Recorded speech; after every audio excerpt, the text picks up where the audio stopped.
Okay, this is our first chapter of the Grace House Certification in Palliative Care, Caregiver Practice Professional Development. We're going to do care at the end of life and talk about that a little bit. What is the end of life? That would consist of the final phase, natural part of life. It's an opportunity for personal growth and profoundly personal experience. Dying is a natural part of life, so we want to keep that in mind, because when you're born, you know, at some point death is inevitable. That's just a part of life. What is dying well? What is a good death? We believe that a good death is when there's no distress or suffering. There's freedom from that.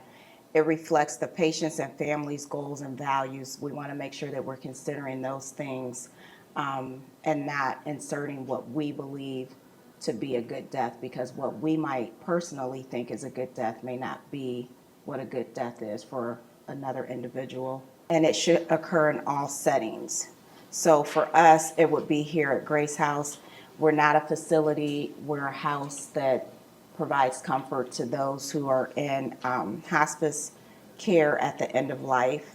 Barriers to dying well that could present themselves: definitely society avoidance and isolation.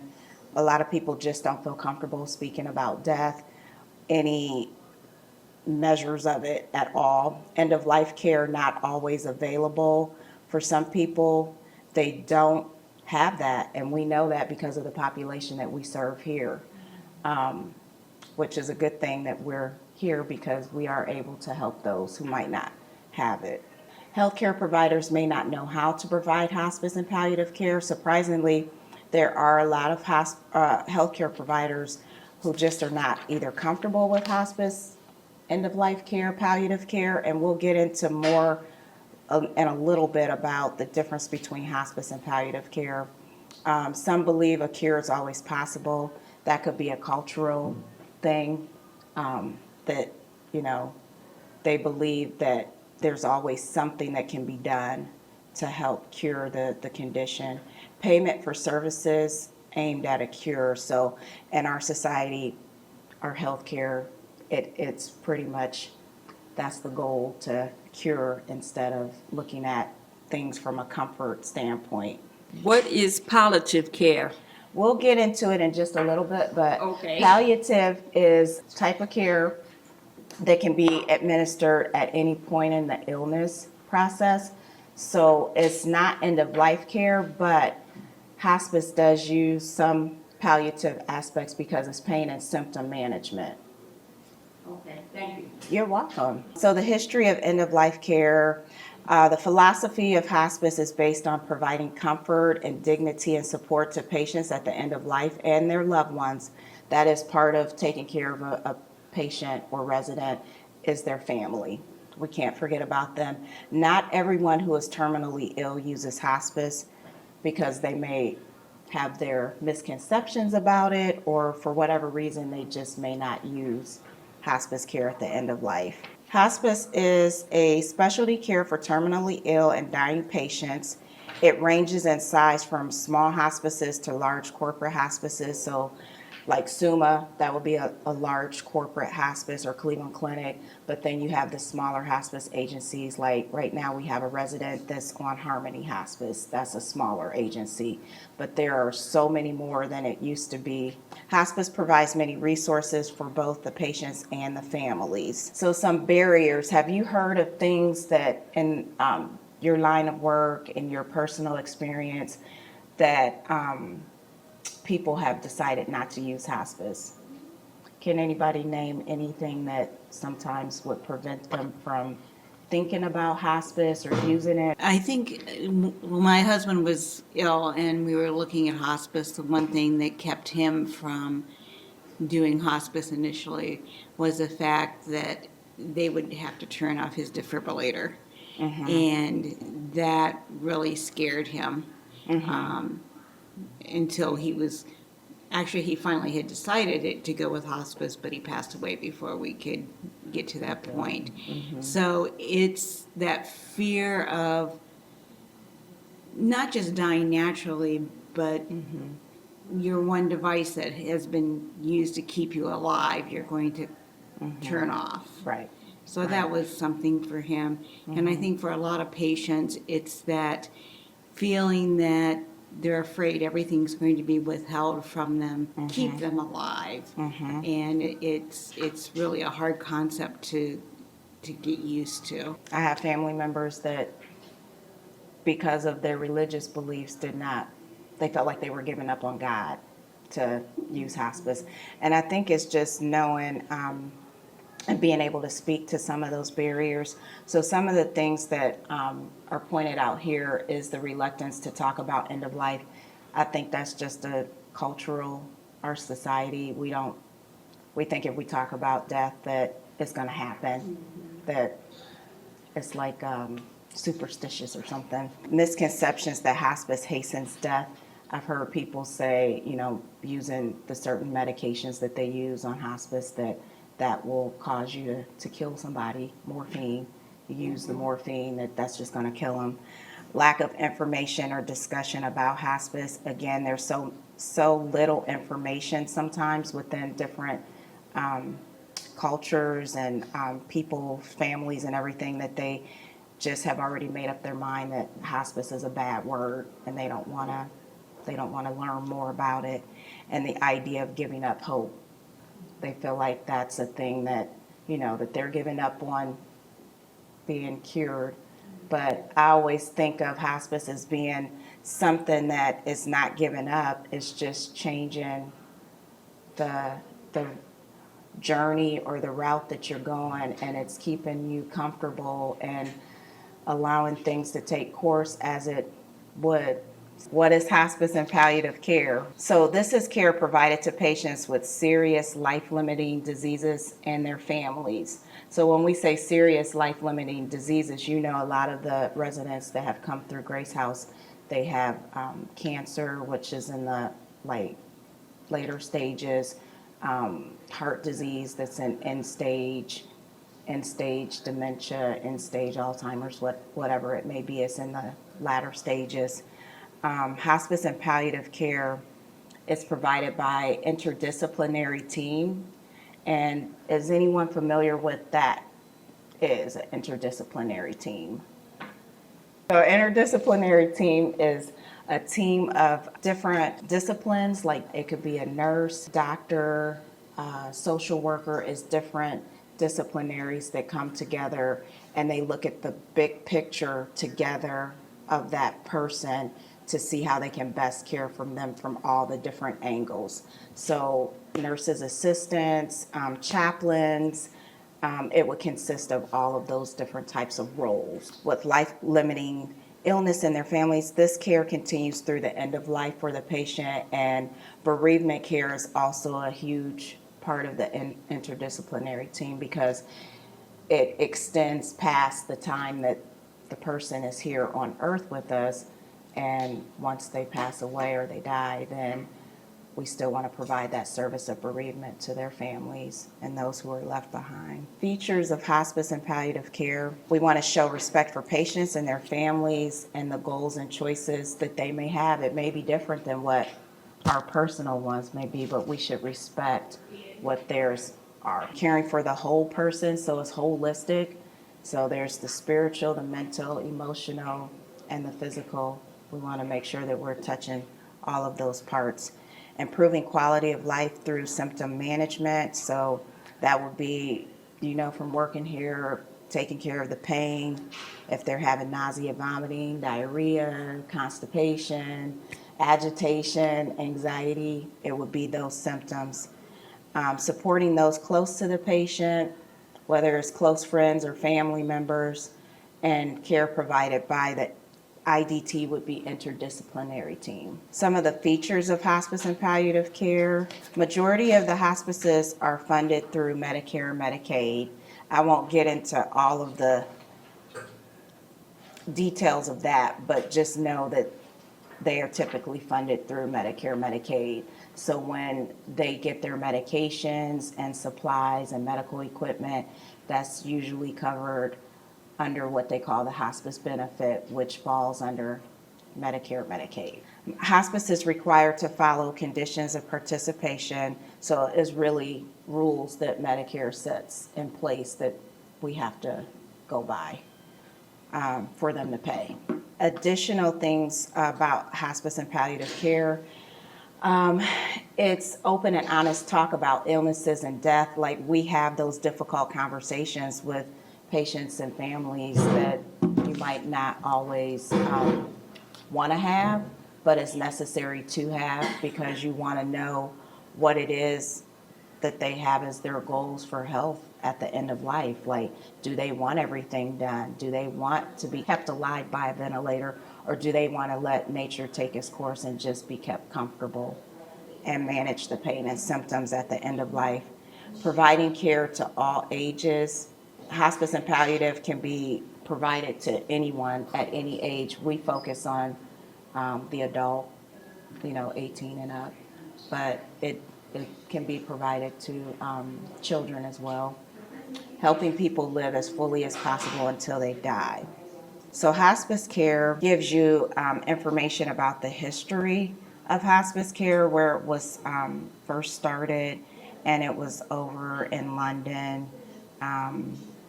England was the first American hospice, was in Connecticut. The very first hospice in London, 1967. So it slowly has become more a part of our culture, and hopefully being utilized a lot more than it was. To be eligible for hospice care, a person's doctor must state that the person is likely to die in 6 months or less. So it doesn't mean that they will die in 6 months or less, but they could. They have to sign that saying that this person meets that criteria in order to be eligible to be on the hospice services. Hospice team members, like we were talking about earlier, as far as the interdisciplinary team, hospice medical director, you have RNs, LPNs, chaplains, social worker, hospice aides. Volunteers are a huge part as well. Of course, the resident, and then all of our team here at Grace House. So we will all be a part of that person's care team and seeing and looking at the big picture. So we have to interact a lot with each other and let each other know what you're seeing with each resident, so that everybody can have that big picture and know how to best care for the resident. Hospice professionals, hospice volunteer, and grief support are all part of some of the services that hospice provides. Palliative care is a philosophy of care with the goal to prevent and relieve suffering, but it can be provided at any stage of an illness, so you don't have to be at the end of life. And it's provided to those who they see the disease can't be cured, but they're not at the end of life.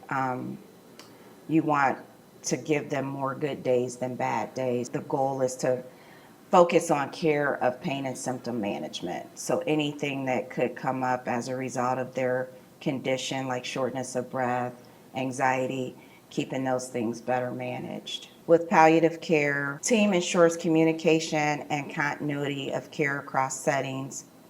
The goals are very similar to hospice, but not limited to end of life. So that's the big difference. Services are provided earlier in the illness, so they try to, with palliative, get that started sooner than later, so that the person is having more relief of pain and symptoms and have more good days than bad days. So some of the goals for hospice and palliative care: achieving the best quality of life. That's what I mean by more good days than bad days, a better quality of life, and their families when a cure is not possible.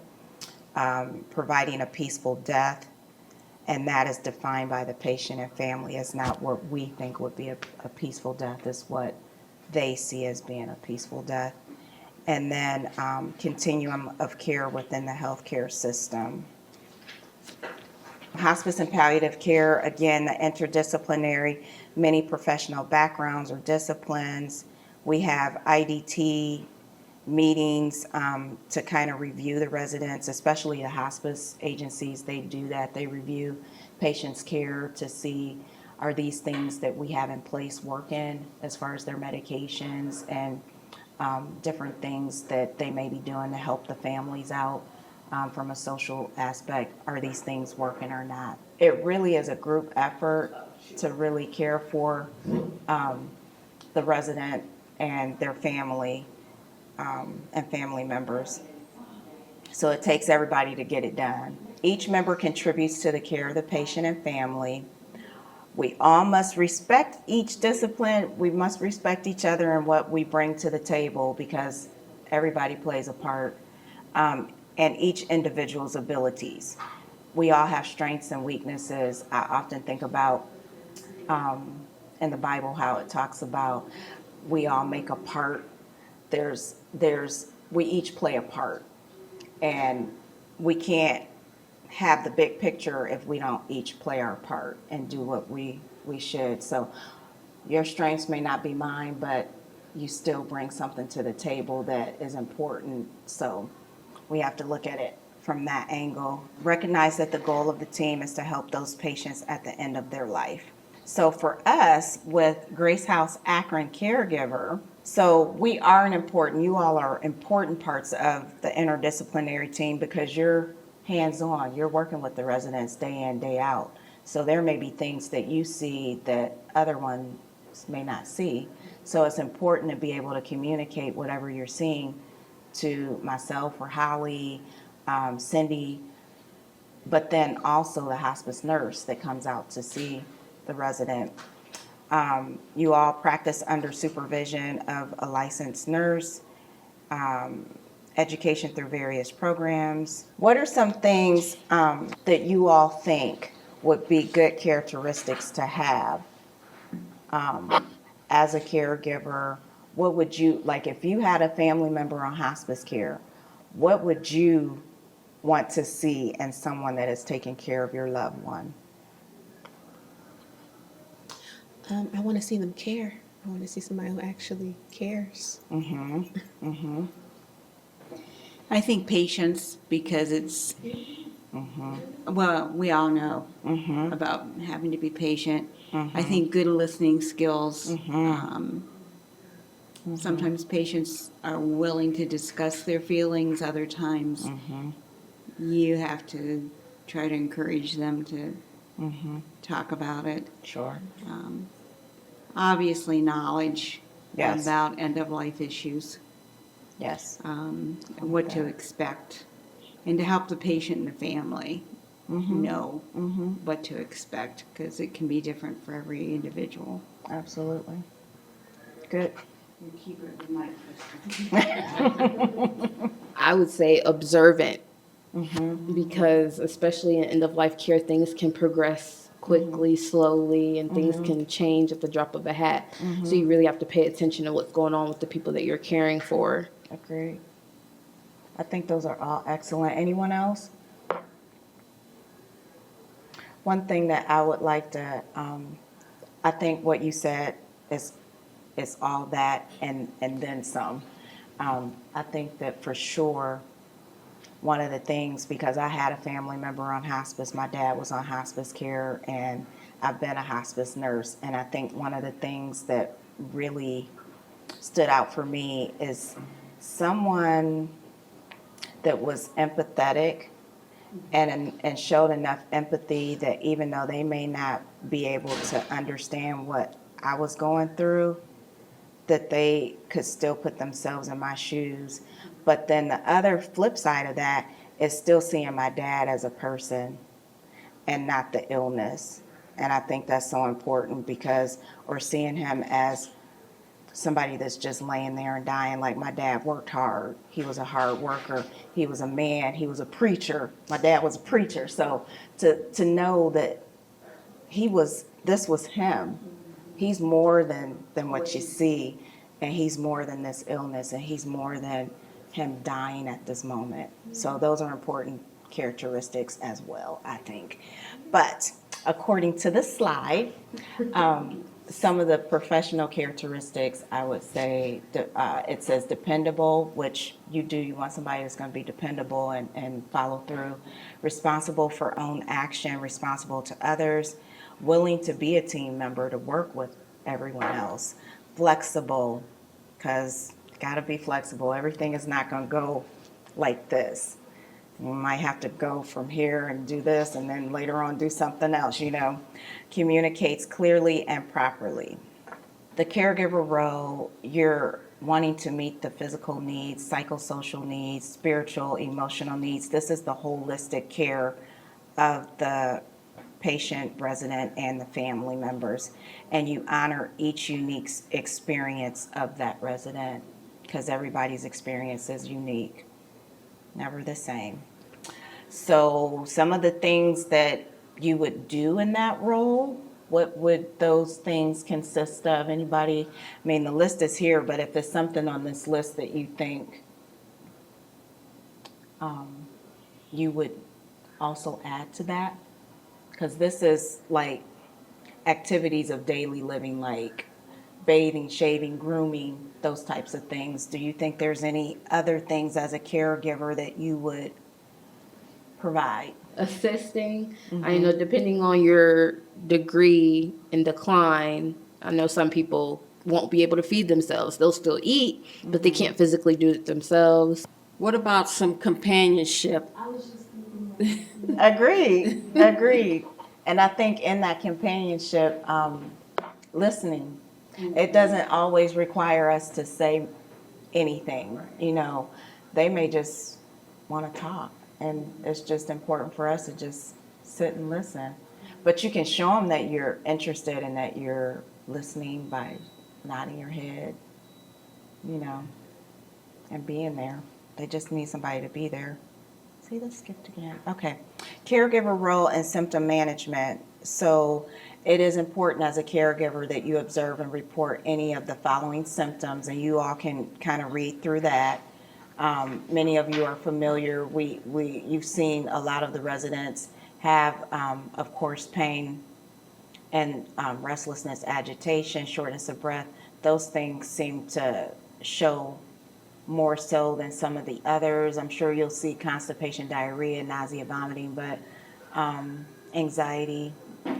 And then any kind of physical, psychological, social, or spiritual issue that may need intervention, because if you pick up on that, it's important not just to let the hospice case manager that comes out, the hospice nurse, know, but I think also if you think a chaplain is appropriate to maybe mention to them, I think it would be good for a chaplain to come out to see this person.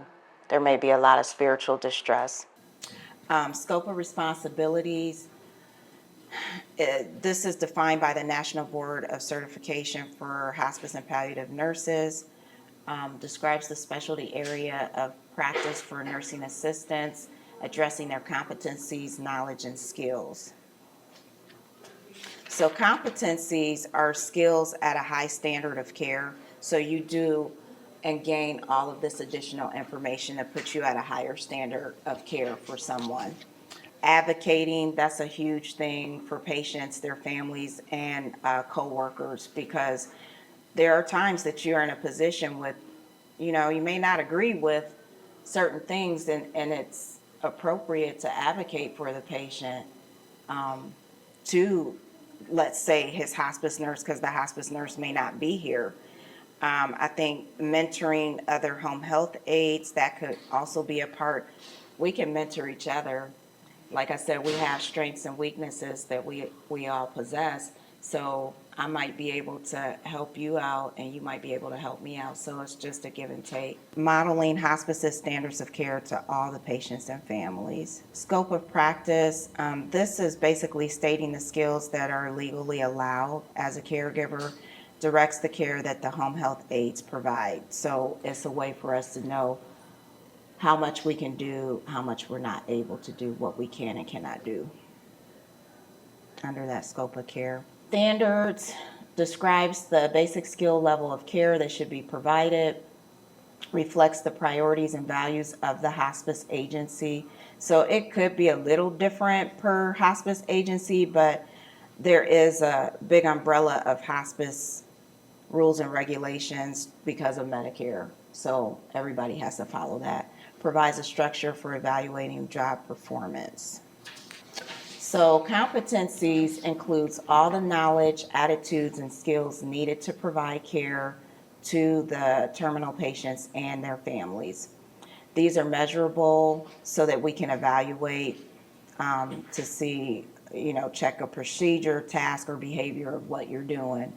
So I don't know if you guys are familiar, they have the competencies checklist, that we have that here, where we're checking to make sure you know how to transport a patient from the bed to the chair, those types of things that are considered competencies. Areas of competency: clinical judgment, advocacy and ethics, role performance, collaboration, systems thinking, cultural competence, facilitator of learning, and communication. Those are different categories. And then evaluation, we would observe and or test you on those procedures to see if you're skillful in them. Successful completion is proof of competence. And completed, this is done usually on a regular basis. So a lot of times competencies are done annually just to make sure that you're staying up on your skill set.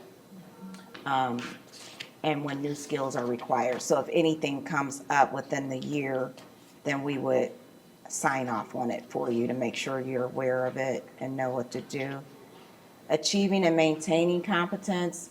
So there's initial training, which you all are going through this training now, and certification as required by, it could be federal, state, and agency regulations. So this is through our agency, our Grace House. This is our certification. Sometimes there's continuing education that's also required by federal, state, and agency.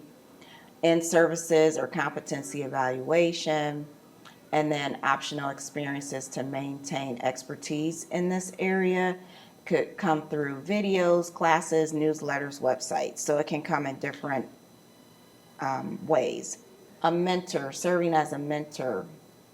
We kind of touched on that, sharing knowledge and experience with the new team member. So Amber, she's a new team member. So for those of us who's been here and we kind of know the ropes, being able to help her learn the ropes would be us serving as a mentor. But I think we can mentor each other as well, because there's always something that we stand to learn. And I don't care at what stage or phase, there's different things that each of us can bring to the table and help each other out. Assist with orientation and new staff, participate within services. So with competencies, you want to be accountable. You have to be accurate and on time. Accept criticism. I know criticism is hard to accept, but it's necessary. It helps us grow and learn. And when it's done the right way, you don't take offense to it. You can do it in love and care. Open to learn new things, aware of own limitations. Don't be overly critical. Maintain privacy. I don't know why that keeps skipping. For patients, ask for help if you're not sure of something. It is okay to ask for help. I don't care what level of knowledge you have. It is okay. Honor wishes of the patients even if you do not agree. Be trustworthy and dependable. Dress and act professionally. Do not discuss personal problems, and provide care within your scope. Go ahead. No, sure. So, the honor wishes of patients, even if you do not agree. Unless we think it's not safe, then we can ask you or Holly or somebody.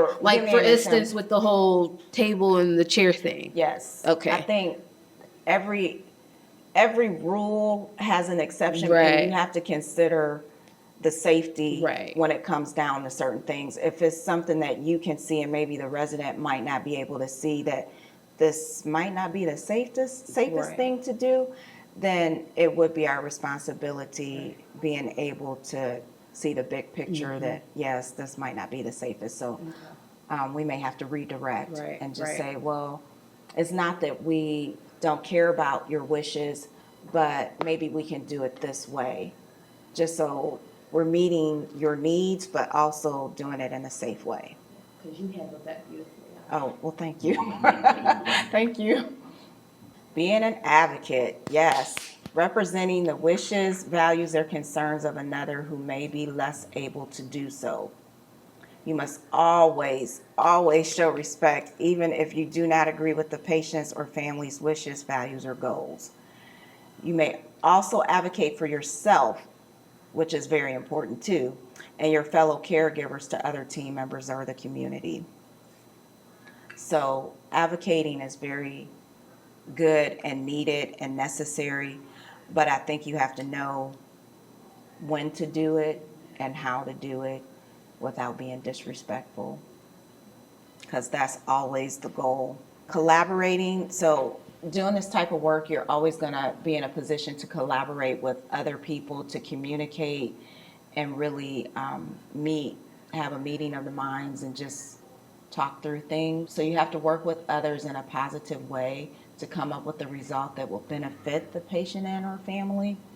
And it does require open communication and not taking things personal, and having mutual respect for what someone else may bring to the table or what they may suggest. Working together as a team, which goes into that part. So what we do, like we talked about earlier, having interdisciplinary team members, we work together as a team. It takes everybody. So there's no big I's and no little U's. We all work together. And it takes everybody. No one person is more important than the other. So whether it's a volunteer, whether it's a caregiver, like we all have to get the job done to give them the best care. Working together as a team, sharing information with each other. And it's not that you're sharing it to gossip or to talk or speak badly about someone or something. It's just merely to give information to other team members that are involved in that patient's care so that they have the whole picture, like Dr. Jones is saying. Include the patient and family when appropriate. It's a contribution to the care plan, because then that lets everyone else know how we should proceed forward with that person's care. And it helps them to identify goals of care. Dealing with conflict. Now, I know we all have dealt with conflict at some point in time in our lives, and I don't like conflict. I don't like it. But as I've grown a little older, and I've been married almost 19 years, I see that it's necessary. I still don't like it, but I see that it's necessary. But it can be done in such a way that even if you don't agree with the other person, there still can be respect shown, and you respect their opinions and their thoughts. And even if it's different, you can work through it. You can work through it. So everyone has different communication styles, respecting that first and foremost. Different goals and expectations, personality styles. I don't know if any of you have ever taken those personality tests to see what you are. What is it, Briggs-Myers or something? Prior unsettled conflicts. So if you already have a conflict or an issue with someone and you haven't really resolved that, then if something else happens, then that's just that much more layered on top of it. So it's probably really good if you can nip it in the bud sooner than later, whatever the issue is. Job changes, job stress, all of those things can lead to you having conflict. Lack of adequate staff or other resources, that can also put you in that position. How would you all, before I go to that slide, how would you resolve conflict? It can be personal, professional, because I think a lot of how you resolve conflict personally could also be how you do it in other areas of your life, including, at work. So, any thoughts? Yes, ma'am.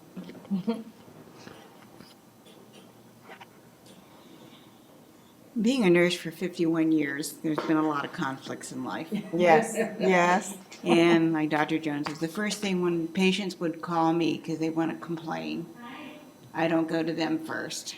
They're the last person I go to. I read the notes from social service, physicians, nursing notes.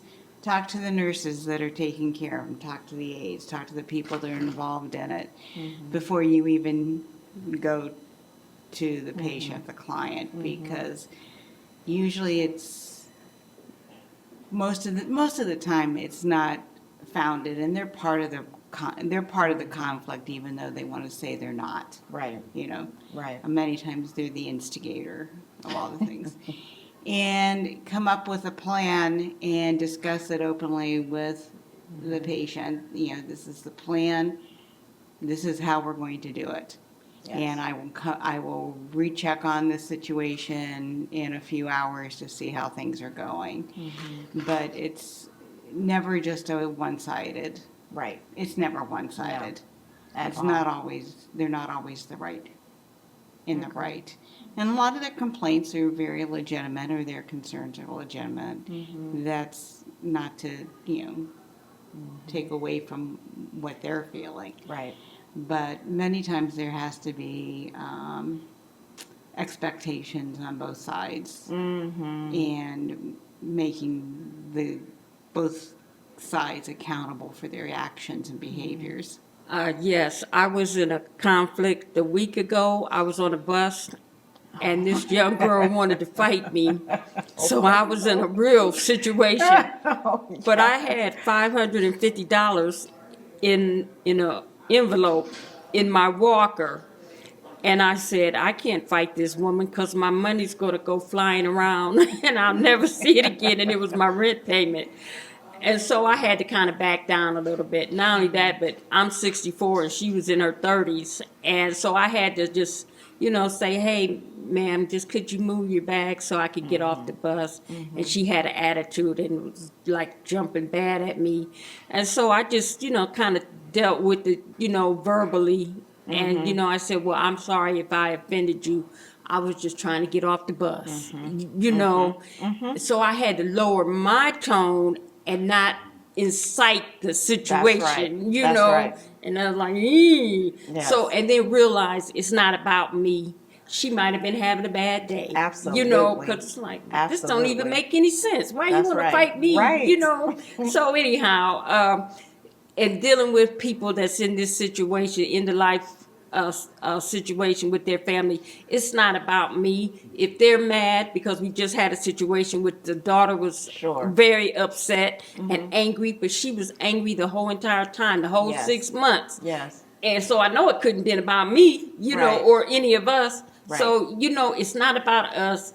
It's about how they're feeling. They don't want their father to die or their mother to die. Right. So we have to use a little kindness and a little judgment and put it towards them, and maybe back down and see what their needs are.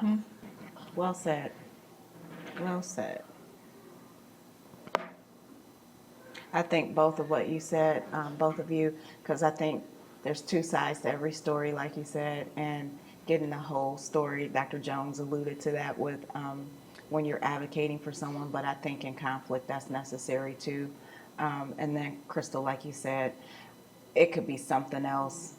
I think sometimes we get so much in our emotions in the moment that we kind of lose sight. So it probably is good for us to take a step back and say, okay, this is not what it's about, and know how to handle the situation that helps us. So some of the things listed here: listen with understanding, having no judgment, identify the real issues. And that goes back to that, like, really, this is more about this person maybe having a lot of grief right now. Seek help from the manager when appropriate. Agree on one solution and put that solution into practice. Review if solution is effective and readjust it.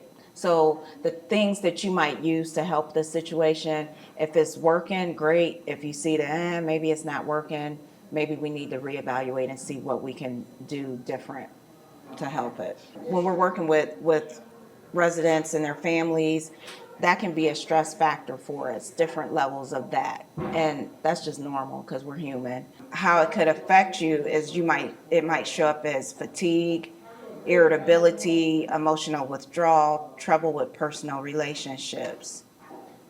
Ways that you could prevent that stress: utilize various members of the team to help, address personal relationships, figure out your own emotional and spiritual needs, because you might have something going on that the least little thing triggers you that somebody says or does. So it's recognizing internally if that's what you need.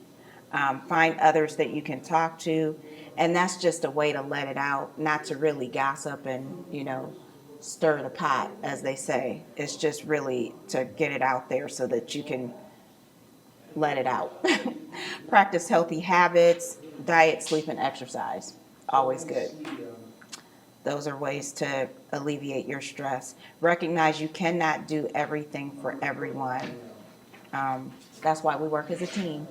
Thank you. So this is the first part. I believe the plan is for us to do a different topic every month. So when the next month comes, we'll let you know when that'll be so that you can come back, or at least it'll be recorded again and you'll be able to have access to listen or see it.